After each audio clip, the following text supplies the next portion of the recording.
Bem, bom dia, tarde e noite. Mais um vídeo aqui no canal Roteiro da Vida. Sou eu, Kai. Bom dia, tarde e noite, já falei? Já falei. Esse vídeo aqui é mais um Filosofia Viva, Filosofia Marginal. Dessa vez eu tava sem tema. Eu não tava pensando em nada. Minha cabeça tá completamente bagunçada por questões de trabalho, entre outras coisas, e complexidades. Então, eu não tinha pensado em nenhum tema para debater, também não anotei nenhum tema, mas aí, quando eu não tenho nenhum tema, eu pego assuntos dos meus alunos, que eu guardei, né? Pergunta dos alunos, e eu debato essas perguntas como um vídeo de filosofia viva, filosofia marginal. A pergunta da vez, que eu já tinha lido numa apresentação de perguntas lá para trás, quando eu fiz uma espécie de prestação de contas sobre as questões dos alunos, né? Que eles me fizeram ano de 2022. E daí essas questões servem como temas para mim comentar também como filosofia viva e eu estou usando ela agora, né? Sem mais delongas, e o título também já indica, a pergunta é: será que estamos realmente sozinhos nesse universo gigante? Eu gostei do termo gigante, tá? Porque ele não usou o termo infinito. Porque o termo infinito, ele é um pouco difícil de conseguir provar que é infinito, né? Mas gigante, a gente pode usar o que é gigante. Gigante, massivo, imenso, né? Uma imensidão. Colossal é boa também. Então, a pergunta é muito pertinente, coerente, né? E cientificamente falando, ela tem uma resposta. No sentido de que não descobrimos a vida ainda, né? Então, fora da planeta Terra por enquanto, nem em Marte acho que descobriu bactérias ou seres unicelulares. E a pergunta é se estamos sozinhos. A resposta é não, não estamos sozinhos. Por que não estamos sozinhos? Porque o universo é grandioso, né? Colossal. Então, resposta prática e científica é talvez não estamos sozinhos. Eu realmente, se eu fosse apostar que não existe nenhum tipo de bactéria ou ser orgânico em nenhum outro planeta nesse cosmos magnânimo, em todas as galáxias que existem agora, que a gente sabe que existem, nesse instante de percepção do cosmos, né? Nesse instante humano de percepção do cosmos, segundo as teorias aí, que estão falhas também, uns 20 bilhões de anos depois do Big Bang, né? Não sei quantos anos são depois do Big Bang, mas digamos que sejam 20 bilhões, ou talvez mais, talvez menos, não interessa, porque a gente está tentando galgar informações imprecisas sobre a origem do Big Bang e outras coisas também. Big Bang mesmo na teoria nem é uma coisa que pode ser 100% considerada, pode ser que ele seja inválido, pode ser que esteja completamente equivocado, a gente não tem a mínima ideia, né? Na verdade, a gente vai criando teorias e subindo em degraus de vidro, né? Os degraus de vidro podem ceder a qualquer momento, né? Então a gente vai acreditando que o degrau vai sustentar o peso e a gente vai se iludindo de que está num degrau resistente. Mas são apenas hipóteses, apenas suposições, logicamente que algumas embasadas em conceitos, em uma proposta toda argumentada científica, mas a argumentação vira farinha com estalar de dedos porque a gente é insignificante no universo, aparentemente. Mas de todo modo, se existe o que a gente entende por organicidade no planeta Terra, eu acharia muito estranho e apostaria realmente que existe mais. Existem outros tipos de organicidades, mesmo que não sejam iguais, né, das mesmas moléculas orgânicas da gente, uma molécula baseada em carbono, no caso, mas alguma coisa próxima ou talvez um pouco distante, mas funcional também, uma coisa nova. Então eu diria que não é viável pensar que não existem outras identidades vivas, né? Agora, identidades vivas complexas, será que existem outras identidades vivas complexas além de nós? Lembrando que a gente não sabe se é complexo ou não, a gente está autodeduzindo que a gente é complexo, que a cadeia de moléculas nessa estrutura de matéria orgânica é uma cadeia bacana, né? Uma cadeia rara, talvez, ou uma cadeia inteligência, alcançar níveis drásticos de manipulação do meio ambiente, controle da realidade, é uma coisa que a gente considera como aptidão, como ego, como arrogância. E eu particularmente acho que a gente é farinha, tá? Eu não acho que a gente é porcaria nenhuma, tá? Eu tenho um viés bem mais neutro, né? Não pessimista, neutro. Eu não gosto de qualquer tipo de engrandecimento hierárquico em relação a gente. Aliás, identidade eu já acho estranho, né? Já falei em vários vídeos aqui que eu não gosto do conceito de identidade. Eu sou contrário Contrário não, eu sou crítico à consideração de que a gente é ser vivo, tá? Porque a gente não é composto por seres vivos. Como é que a gente virou um ser vivo? Né? A gente é apenas uma palavra, um conceito definido pela forma como as moléculas e os átomos se organizam ou se comportam.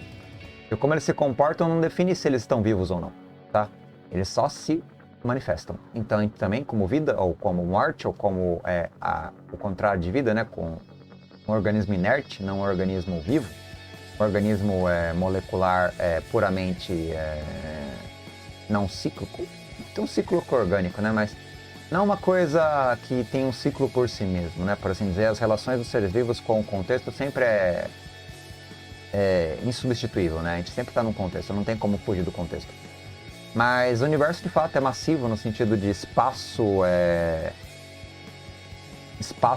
digamos, complexo de energia, mas a gente não sabe se isso é grande ou pequeno, tá? Porque pra gente saber se o universo é grande ou pequeno, a gente precisa saber se existem coisas maiores ou muito, muito, muito, muito maiores, ou muito, muito, muito, muito mais pequenas, né? De acordo com a teoria da física quântica, a gente é um ser grande, né? A gente agora aqui, por exemplo, o núcleo de um átomo é bem pequenininho, né? Ou as partículas também que compõem um átomo são bem pequenas, né? Bem discretas. Ou a energia, enfim, ela praticamente não tem massa, né? Tipo a luz não tem massa. A luz, ela é só energia. Ela não tem nenhum tipo de pequenez ou grande ou pequeno. Ela não tem esse tipo de estrutura. Então a energia também pode ser que não tenha essa estrutura de grande ou pequeno. Ela simplesmente é um fluido, um fluxo, né? A gente chama galera, campos energéticos. A teoria de campos é interessante, a teoria também, tá?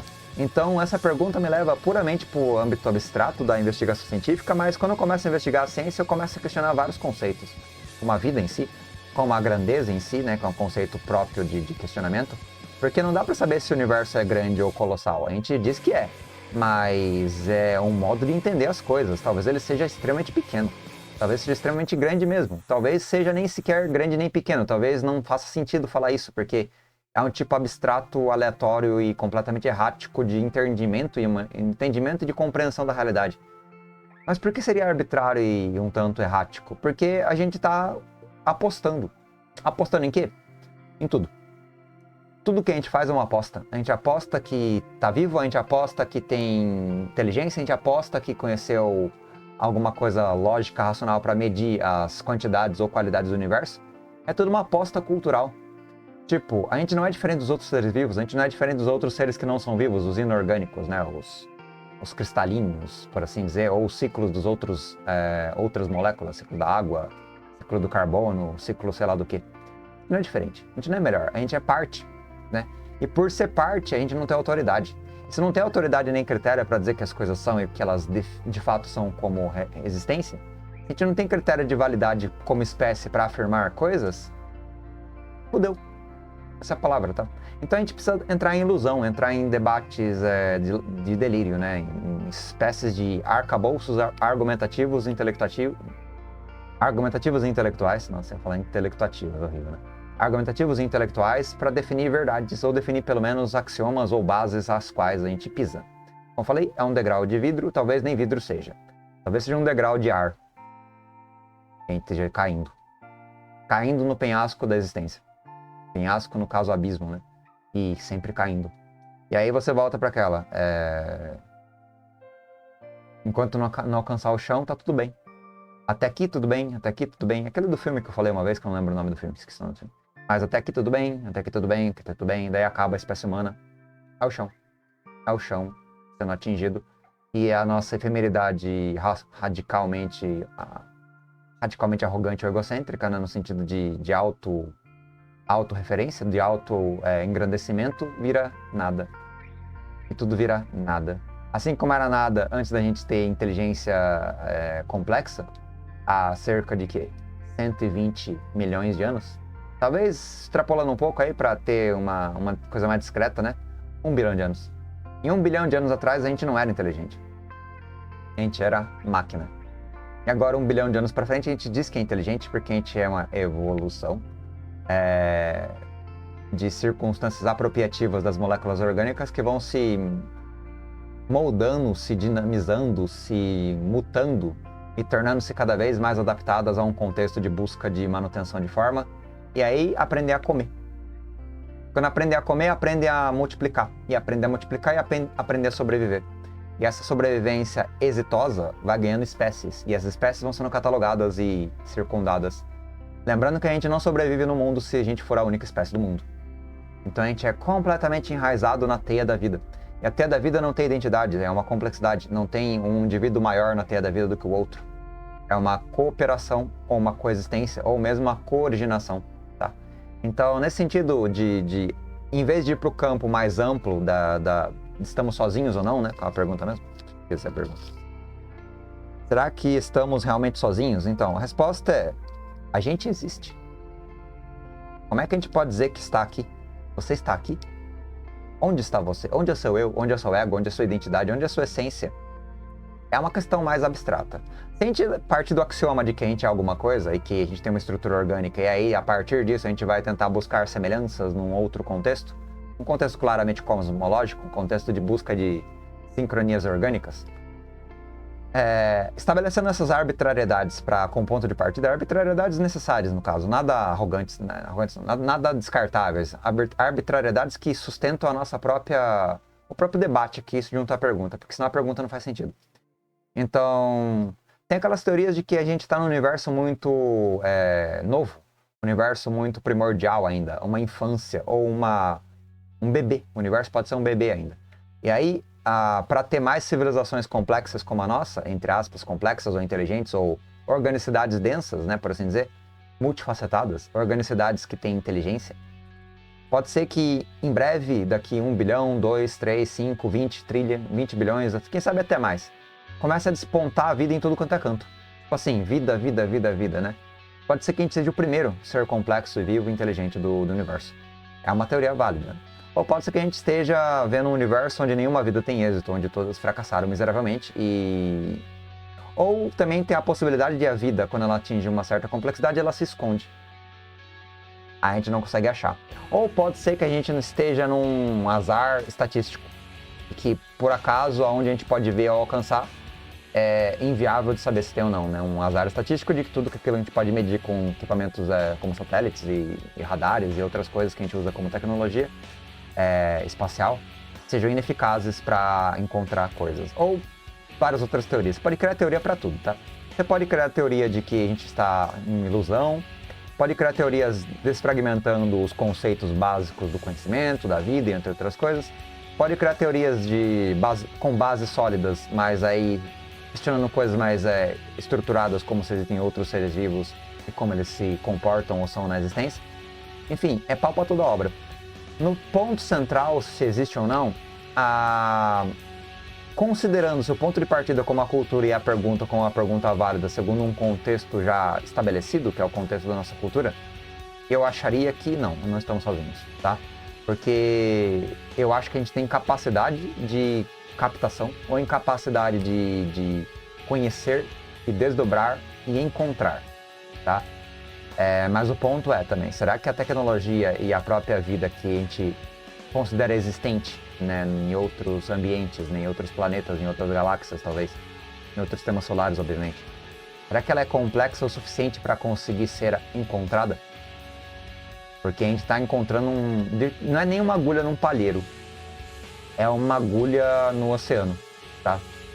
Uma agulha no Oceano Pacífico, Índico e Atlântico juntos. Encontra a agulha.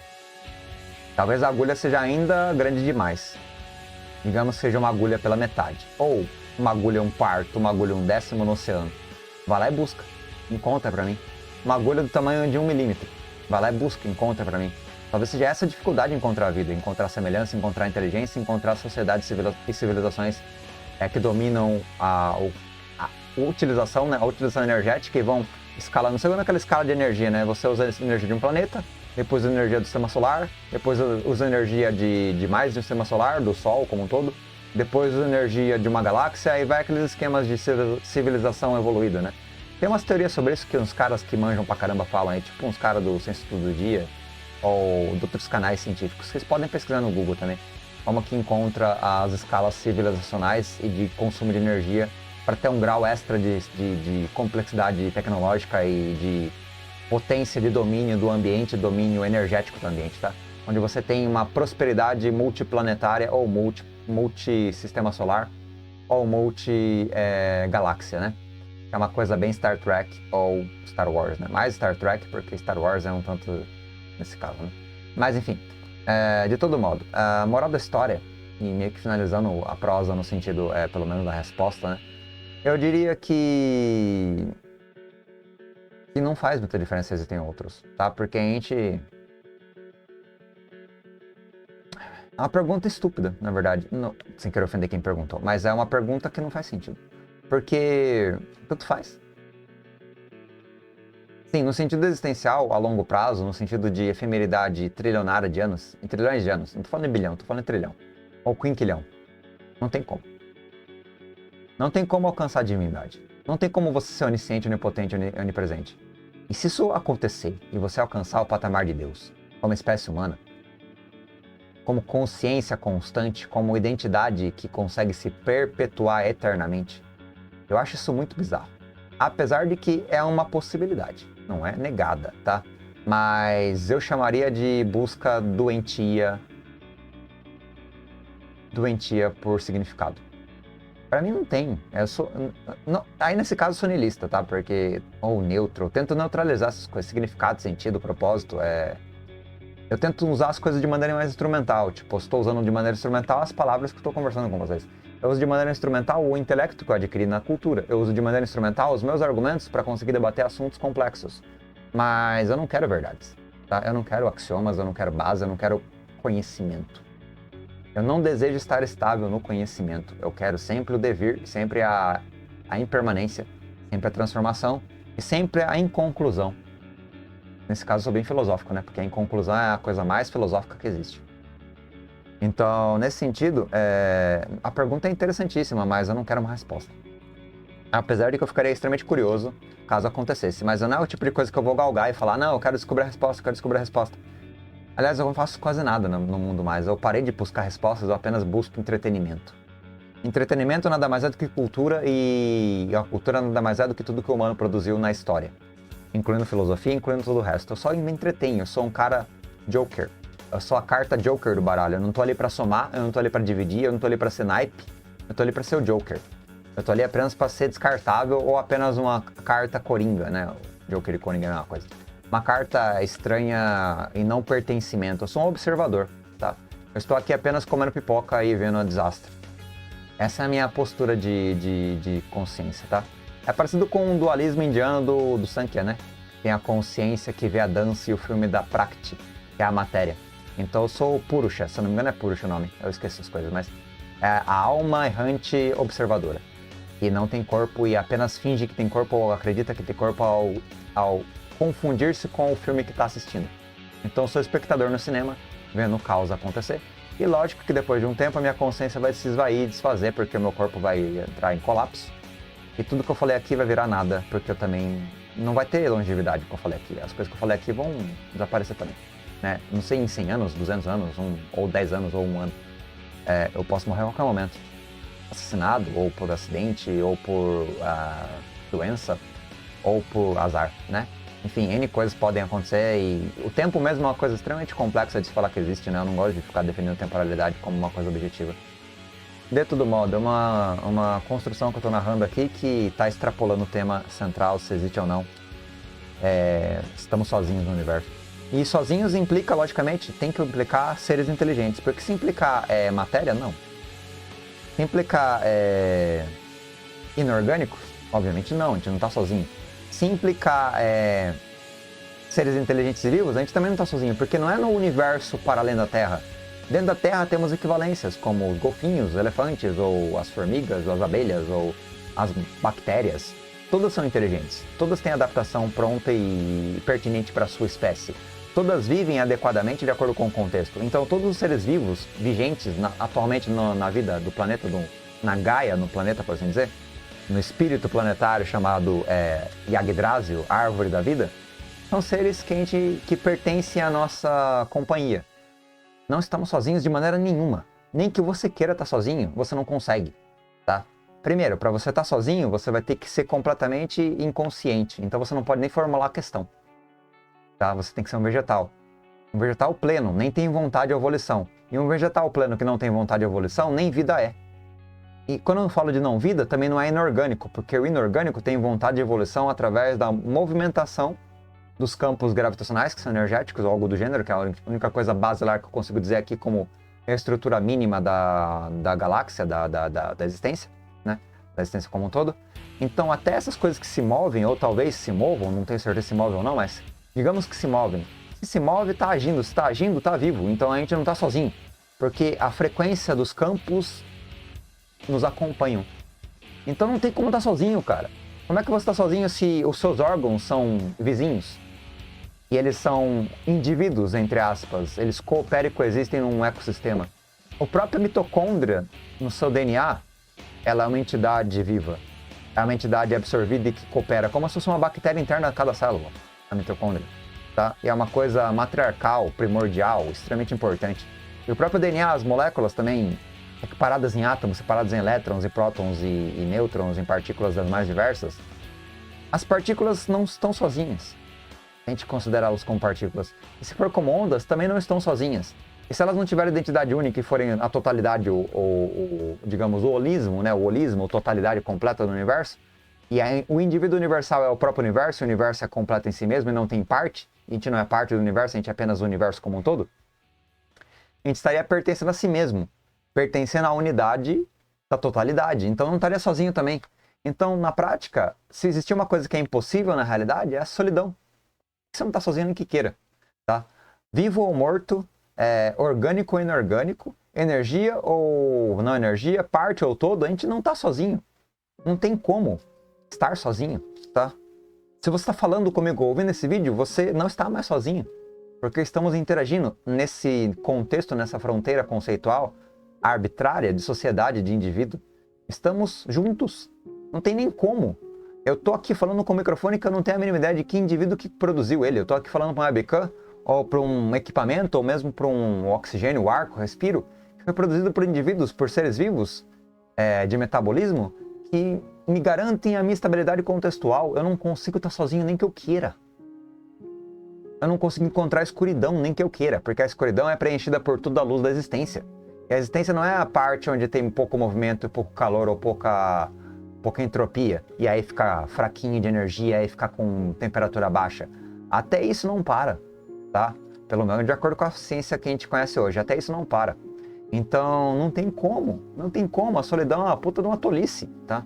Apesar de você ter várias melancolias mentais, depressões e ansiedades, e ficar chutando o cachorro morto devido à solidão, devido a não ter um parceiro afetivo, devido a não ter um contato sexual, devido a não ter um parceiro intelectual. Eu não tenho parceiro intelectual, eu não converso com ninguém quase. Tirando um outro que vem trocar ideia.